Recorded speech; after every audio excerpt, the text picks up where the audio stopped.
खबर तमिलनाडु के रानीपेट से है, जहां national democratic alliance Bharatiya Janata party youth wing ने रानीपेट जिले के मुथुकदाई बस स्टैंड पर ड्रग्स पर कंट्रोल न करने के लिए डीएमके सरकार की बुराई करते एक बड़ा विरोध प्रदर्शन किया। इस इवेंट की अध्यक्षता यूथ विंग के डिस्ट्रिक्ट प्रेसिडेंट जीवानंदम ने की। डिस्ट्रिक्ट प्रेसिडेंट नेमिली आनंदम ने इवेंट की अध्यक्षता की। वेल्लोर के पूर्व मेयर कार्थियायनी ने स्पेशल इनवाइटी के तौर पर हिस्सा लिया और ड्रग्स पर कंट्रोल न करने के लिए डीएमके सरकार की बुराई करते हुए नारे लगाए। State executive committee member Thanik Salam Arcot, legislative assembly in charge Gunanidhi Arcot, west union president Vijay Lokesh के साथ 100 से ज्यादा बीजेपी मेंबर्स और नेशनल प्रोग्रेसिव अलायंस पार्टी के एडमिनिस्ट्रेटर्स ने इवेंट में हिस्सा लिया।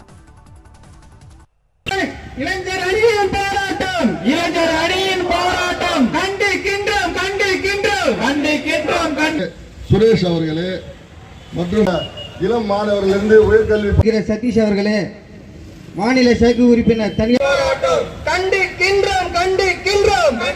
கொண்டிருக்கும் முன்னாள் மாநகர மேயர், வருங்கால தமிழகத்தினுடைய இளைஞர்களுடைய வாழ்க்கையை மிகப்பெரிய கேள்விக்குறியாக இன்று ராணிப்பேட்டை மாவட்டத்தில் ராணிப்பேட்டை நகரத்தில் 1.5 கோடி தொண்டர்கள் வணங்குகின்ற ஆலயமாய், கழகமே கோயில், அம்மாவே தெய்வம், இந்த தமிழகத்தை எங்களுடைய மாநில பொதுச்செயலாளருக்கும் நன்றி நன்றி நன்றி.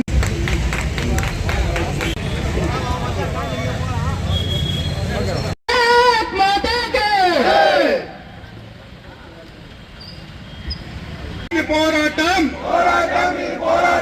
இளைஞர் அணியின் போராட்டம் கண்டிக்கின்றோம் கண்டிக்கின்றோம் சின்னவர் நாட்டம் பப்பில தமிழக மக்களின் ஆட்டம் மப்பில சின்னவர் ஆட்டம் பப்பில. வேலூர் மாநகர் மேயரும் பாஜகவுடைய பொதுச் செயலாளருமான அரும சகோதரி காத்தியானி அவர்களே, माता की वंदे मातरम, वंदे मातरम, वंदे मातरम, वंदे मातरम. ஒரு எதிரி எதிர்காலத்தை அழித்துக் கொண்டிருக்கின்றான் என்றால் அது போதை என்கின்ற அரக்கன். யாரால் இந்த எதிர்கால சங்கதிகளுடைய வாழ்க்கையை முளைவிட்டு முளைக்கின்ற முன்னதாகவே தன்னுடைய சுய லாபத்திற்காகவும் மக்கள் மீது எந்த ஒரு அக்கறையும் இல்லாமல் தான் வாழ்ந்தால் மட்டும் போதும், தன் குடும்பம் வாழ்ந்தால் மட்டும் போதும் என்றே இந்த போதை அரக்கனை முழுமையாக தமிழகத்தில் உலாவர செய்துகின்ற ஒரே கட்சி திமுக என்னும் தீய சக்தி தான். இதை நாம் மறக்க முடியுமா, இல்ல மறுத்து தான் முடியுமா?